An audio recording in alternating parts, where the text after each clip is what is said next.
Welcome to the FitBiz Accelerator, your ultimate guide to launching, growing, and scaling a thriving online fitness business. I'm your host, Tobias Young, and whether you're just starting out or looking to take your business to the next level, this podcast is packed with actionable tips, real-world strategies, and the insights you need to crush your business goals and build the business of your dreams. Now that you're here, let's dive in. Welcome back to another episode of the FitBiz Accelerator. This is the show where we give online fitness coaches the tools, the strategies, and the insights to launch, grow, and scale their business without the overwhelm. I'm your host, Tobias Young, and today I'm fired up because we got an incredible guest who's going to drop some serious wisdom, especially if you coach women in midlife or looking to create a business that gives you freedom.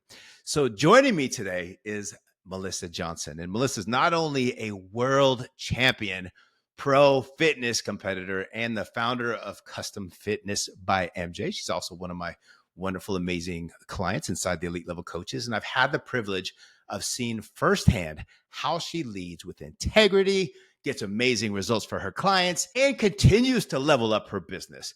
And with over 20 years of experience, Melissa's helped hundreds of women lose weight, restore their metabolism, and build the lasting strength without crash diets or endless hours of cardio. She's not only an athlete, she's a lifestyle coach.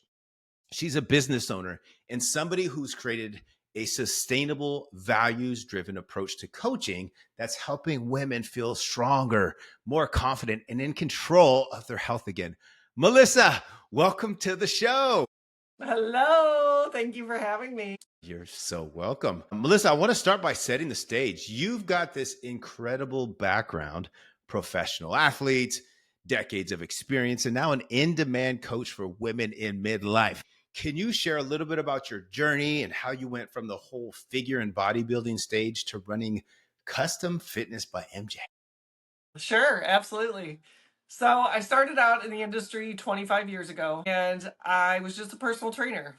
And I just fell in love with, helping people. But at that time, I did it for about 5 years, and it was just one of those things where I was just like, I don't want people to depend on me. So I'm just going to step away. It's not fulfilling me like I thought it would. And then I got a full-time job working in corporate world for years and ended up being a payroll manager. But I did a lot of fitness stuff. Like all I did was study it, teach on myself, and I helped people on the side. But then once I had my son in 2010, I didn't want to work anymore outside of the house. I wanted to be with him all the time. Yeah. So I started to think about ways that I could do that.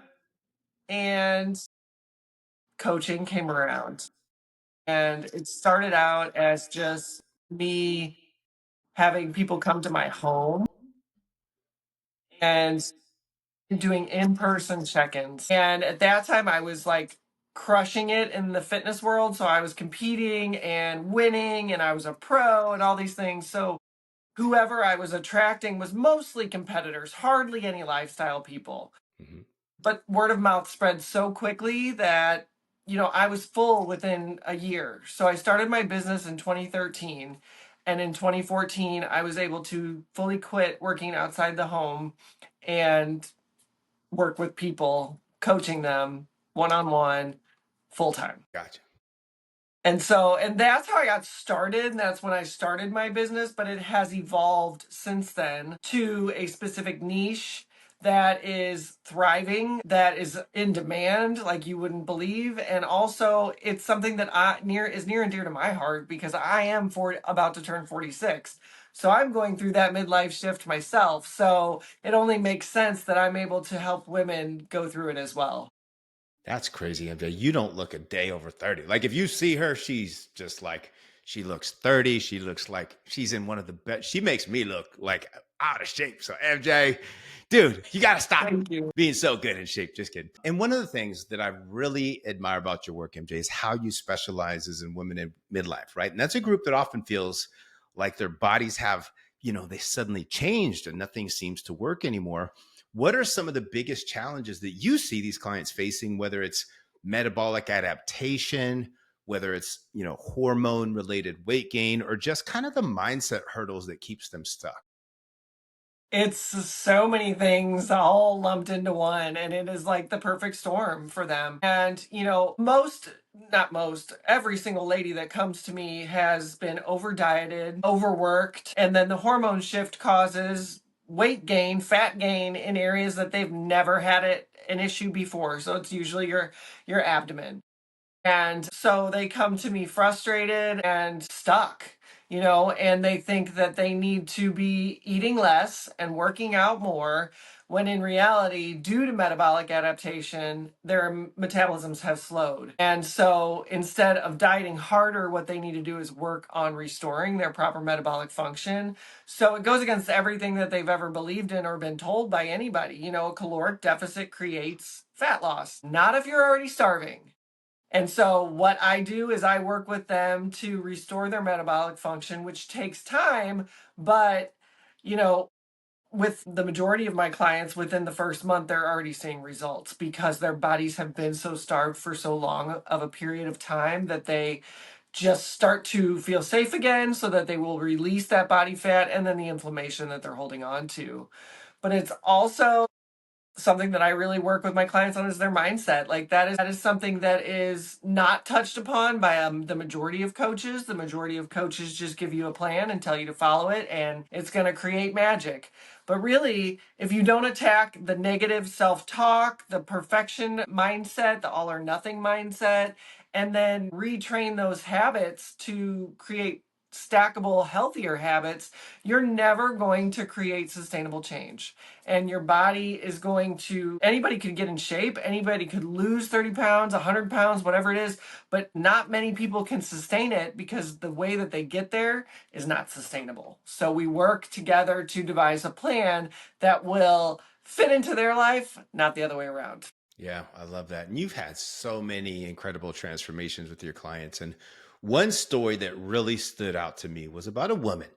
And she came to you at 54 years old, and she was stuck in those years of yo-yo dieting that you were talking about. She was eating about 1,200 calories a day, and she was just burnt out. Right. And then can you kind of just break it down real quick, how you approach that situation and what you focused on first, and what were the final results that she ended up getting? Yeah. So she was eating, I think, 3 meals a day when she came to me. And she was not overweight. And I want to start out by saying that because some of these ladies are not. They are just, for lack of a better term, fat, skinny fat. So Skinny they've fat. just got distributed body fat that they don't want anymore. And they don't feel strong. They feel like they're deteriorating. And this lady, her number one goal was to age gracefully. And she felt like she wasn't at that point, and she knew that she was at a place where she could still reverse the damage. Yeah. And she was a cardio queen. She didn't do a lot of weightlifting. So basically, what we started out doing was I gave her one more meal. So I gave her 4 meals. They were evenly distributed. And that's another thing, too, is a lot of people think that they eat healthy, but just because a label says healthy doesn't mean it's a healthy balance. And most women undereat protein. And so I changed her meals to get her on a balanced meal plan. So she was Nice. eating about 1 gram of protein per pound of body weight, which most women barely even get half of that. Mhm. And she was overeating fats, and just her carbs were kind of all over the place. So I got her on a solid meal structure routine, and then I got her on a weightlifting routine, and she wanted to work out 5 times a week, and she had currently only been working out 3. And so we talked about how important it is to build muscle at this stage of life, because as we age, our muscles amounts and on our frames just decrease. It is what it is. You can't fight it, but you can slow it down by weightlifting and trying to build as much muscle as you can. So Yeah. that's what we focused on. Cut her cardio down to nothing and just gave her steps. And within the first 30 days, she was already dropping and showing visible results. And so we did a 6-month program together, and almost, I would say, every other week. So we check in every week, but almost every other week, I would change her food and add more. I would give her more food because her body was telling me it wanted more food. Her hunger was picking up. and her energy levels would dip when she needed more food, and her body was just on fire. Yeah. And so I think I got her up to about 1,700 calories at Nice. the end of the 6 months. And her transformation is ridiculous, but she wasn't done at the end of the 6 months. She wanted more progress and she wanted to take it a step further. And so we decided to start the actual fat loss phase of the plan. And now that's what we're working on, are continuing. We're in our 7th month now. And she's still making Man, progress, and it's so fun to watch. what I love about that story, it wasn't just about the physical changes. It was about building trust. It was about educating her and creating a system that would set her up for long-term success, right? What's one limiting belief that you see, most often with your clients, and how do you reframe it to your clients? The limiting belief is, I don't know if it's a limiting belief or just a belief in general that they have about the process. Hmm. Like, they want the results yesterday.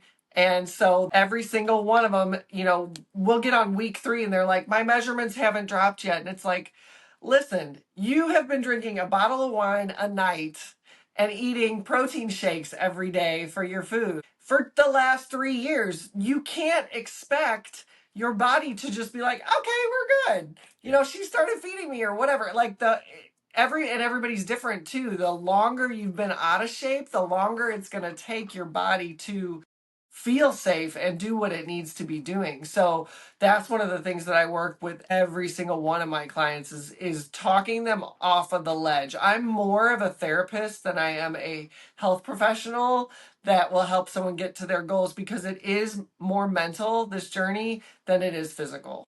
Yeah. And sometimes you have to really provide that little kick in the pants to them and just like, provide that accountability. How do you balance compassion with that accountability so clients stay on track? Yeah, so I feel like I'm pretty good at it. I'm more of a positive reinforcement type coach. So we will usually celebrate some sort of win at the beginning of the check-in, and then whatever they're struggling with is something that we will attack with compassion. And it's one of those things that it's like talking them to in a way to where they understand that, like, they're not alone, because this is every single problem that all these ladies have, they all have the same ones. It's just a different degree.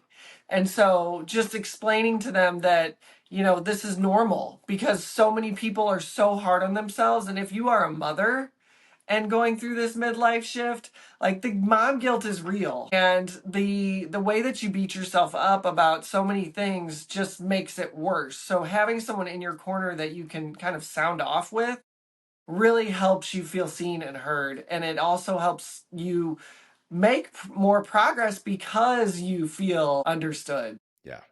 Yeah, 100%. And obviously you've done some great things like helping clients, but then you've also made your business more efficient and less stressful than it was in the past. What's one system that you've actually put into place that made your coaching more efficient but also less stressful at the same time? Not just, but once you and I started working together and I started picking up with, like, way more clients than I've ever had, I had to, so instead of doing, I would send in their first email packet with their first plan. I would send in, here's when you need to check in, Monday through Friday, pick your day. And that's when I first started. And I noticed everybody wanted to check in on Fridays. So, like, Friday was slammed for me. And that's not really a day I want to be slammed. Yeah. And then the rest of the week, I'd have, stragglers here or there checking in. What I just recently, I would say probably within the last 3 months, implemented is every time I get a new client, I give them a designated check-in day. Hmm. And so I have my 35 clients split out evenly over Monday through Friday, so that I'm working an even amount of days and hours, and I'm not feeling overwhelmed when I look at my inbox. Now, there's some people that don't follow that, but that's why I love the system, because it's okay now. Yeah. Man, you're up to 35 clients. I love that. And how do you structure client check-ins to go beyond just the macros and workouts and really touch on that mindset and lifestyle? Yeah, so that's really, the changes that that I make on client plans are typically maybe every other week for diet, and then workouts only change once a month. So I'm not doing a lot of Nice. intense providing plans for them. It is the support and the accountability that is the biggest part of my coaching. And so, regardless of what journey they're on, I do have a few contest prep clients, but all my lifestyle clients still check in once a week Yeah. because it is super important to help them stay on track. And even if they're not making progress from week to week, we discuss why that could be, or just explaining, hey, it's going to take your body a little bit longer.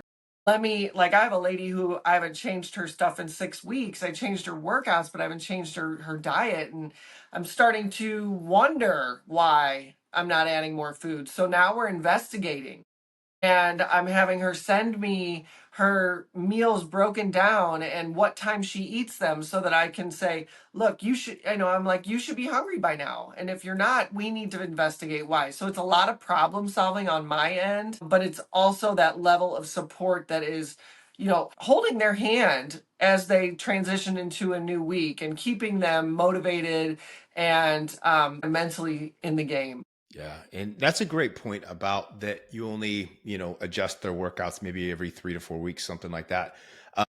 Because I know a lot of newer online trainers are like, well, I'm going to adjust them every single week. And you think that you're giving more value to your clients. But it's not. It's literally confusing and overwhelming your clients. If they're having to constantly learn all new routines every single week, one, it's going to be a lot more work for you. And another, it's like they need time to be able to acclimate to a program and work on like their form and build their strength and so forth. So that's one thing that I can tell that you have really polished is the type of coaching that you do and how you do your progressions and things. And as somebody with 20 plus years of experience, what would you tell a newer coach about building longevity inside the business? I would say be patient and offer more than just the plan. Whatever that is, if it's a level of support or, accountability, or, I know that you aren't okay with this, but I give all of my clients my phone number, and tell them to text me in between check-ins. They are not limited to that one time a week to address issues or, ask for support. Even some of them that have my phone number are still very respectful, and they will email me instead.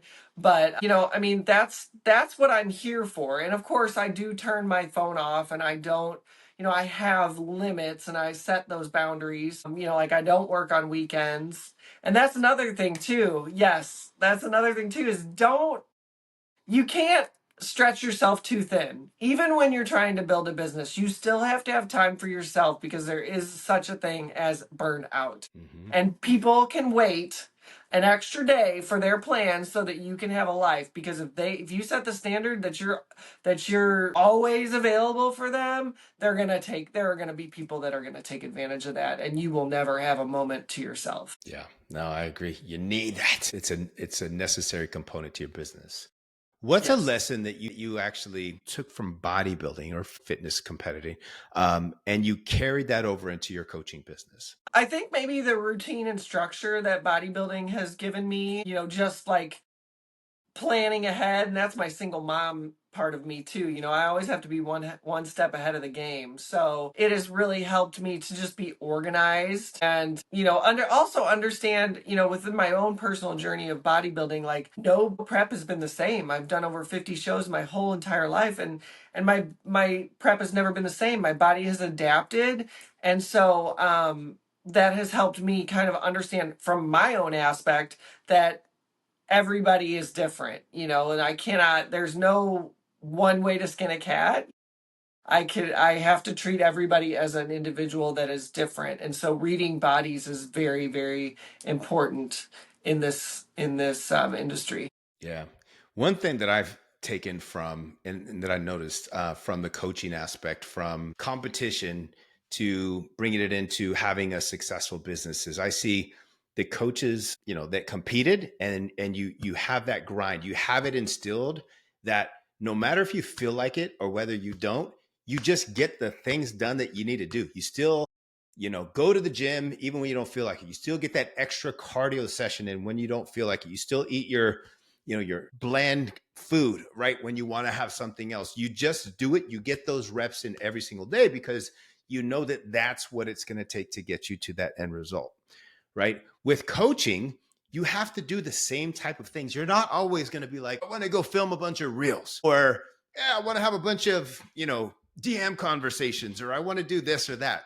But the coaches that just say, hey, this is what I need to do every single day to get my business to where it needs to be, just like, hey, that's what you need to do to get your physique where it needs to be. Those are the ones that I see that do so well. So there's no surprise that competitors for a lot of the time do really well when it comes to the business, because they're not scared to do the things that you don't always enjoy the most. Sometimes you enjoy, sometimes you don't, but you just know that you got to do it to get it done. And when things get tough, MJ, what keeps you motivated to be able to show up for your clients even when you don't feel like it?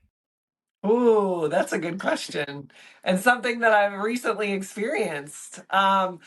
And because I'm deep in prep, and this is like you and I were talking, this is my last year competing. So um, I have been mentally drained. Physically, I feel fine. But mentally, I'm over it. Um, but I still have to show up for my 35 clients. And so what's really, really weird is that I actually thrive on that. I think it's because of my personality that I'm a fixer by trade, so that's why I'm such a great coach. But I actually delve into my clients more when I'm suffering or struggling, because helping them gives me gratification. It fills me on the inside. And so I really like I started doing more lives, for a little while I wasn't doing hardly any lives in my private group for a while, and I was just making excuses as to why I wasn't. And then one day I was like, you know what, you need to just do this. Just do this. And I got on there and I felt so much better as soon as I started talking to them and hearing them, give me some whatever it is, encouragement or whatever, feedback, or responding and saying hi and we missed you, and, all those things. And it's like, that helps me get through my rough patches. So I don't show up better, but I feel like it helps me thrive when I'm struggling, if that makes sense. Yeah, it does make sense. And what I've noticed that is like a lot of the majority, I should say, of the very high level performance coaches, the Tony Robbins and all those big ones, they dealt through a lot of trauma when they were in their upbringing, in their childhood. And I dealt with my own stuff. And I feel like because you go through things yourself that hurt you, you want to help others so they don't feel the pain. So same thing, like you feel the pain of like, I am so over compete. I just want it to be done. But you want to be there to be able to help your clients. And that's one thing that I have noticed. If you could go back and you can give your younger coaching self advice, what would it be if you were starting your coaching business over again? Probably be, don't overdo it. Don't, it was just like I was riding a high when I grew so quickly in the beginning that it became a part where I was just doing too much as a coach, and I was too readily available. Like I said, never had any off days, any of that stuff. And then I was competing on top of all of that. And honestly, why I ended up my business suffered really, really bad in 2016 when I took a break from competing, because I was burnt out on so many aspects. And it was one of those things where it's like, well, if I can't motivate myself, how can I motivate other people? How can I coach other people if I don't know what I'm doing? And so it took me a very long time to overcome that once I fell down. But I'm happy to be standing still. Yeah, and you're thriving too, which is great. And you're only continuing to blossom. So, another thing that really stands out about you is your social media presence. Like you keep it authentic, you keep it relatable, you keep it very client focused. What's your approach to showing up online in a way that builds authority, but also keeps you aligned with your values and resonates with your tribe? So I like to mix up the way that I show up online, and I do, as far as my posting goes, I really kind of rotate in certain, one day it's a carousel, one day, just an informative post, and then another day is a talking heads reel, and then another one is a client transformation. And I'm shocked that I have not run out of client transformations yet, but everybody is killing it. And so, like, I'm surprising myself. And what's funny is, like, I was never that I was present on social media. I've probably posted every day for the last, I don't know, maybe 7 or 8 years, but I lacked consistency with the niche. So that's one of the things that you helped me establish. And now it's all about my niche. Yeah. And so nobody questions who I help or what I do. When they reach out to me, they already know that I am the midlife women's coach. It's who I help. I do have a few people that ask me if I coach competitors, which is crazy because I was known as the competitor coach back in the day, so it is working. But, I really just try to rotate with what I provide for them. And I really am not salesy. I'm never salesy. I try to provide as much informational and educational content that I can, because that is how people will trust you. Yep. Good. Melissa, this has been amazing. Before we wrap up, I'd like to know if you can leave one takeaway for coaches that are listening in right now. Could be anything. What would it be? A client is not just a number. A client is a true being, and being a good coach is not about providing a plan. Being a good coach is knowing how to read someone and provide a level of service that puts everybody else to shame. Like, it is a personal journey with every single one of your clients, because truth be told, a plan will work for anyone. I could give the majority of people the same plan and it will work for them, but the personal experience is what helps them thrive, helps them get the results, and helps them keep the results. Bam. Have some truth sauce, everybody out there. Melissa, thank you so much for joining us today and sharing such powerful insights. And if somebody's looking to find more about your coaching, or they just want to be able to connect with you, where's the best place they can find you? Yeah, absolutely. The best place is Instagram, and that is @_fit. All right. So for everybody listening, here's what I hope you take away. You don't have to sacrifice your weekends. You don't have to burn out unless you're competing in 6 competitions. Yeah, just kidding. She's like, I can't wait till I'm done. Or compromise your values to build a successful business, right? With the right systems, with clear messaging, and a focus to sustainability, you can deliver incredible client results and create a coaching business that supports your lifestyle too. And if you got value from today's episode, make sure to subscribe, leave a review, and share this with another coach who needs to hear it. Melissa, thank you again. It's been a pleasure having you. And for everybody else, I'll catch you on the next episode of the FitBiz Accelerator. Thanks for tuning in to the FitBiz Accelerator. If you found value in today's episode, make sure to subscribe so you never miss a tip or strategy to grow your online fitness business. And if you're ready to fast track your success, don't forget to check out tntfitprocoaching.com. Until next time, stay consistent, stay focused, and keep crushing it.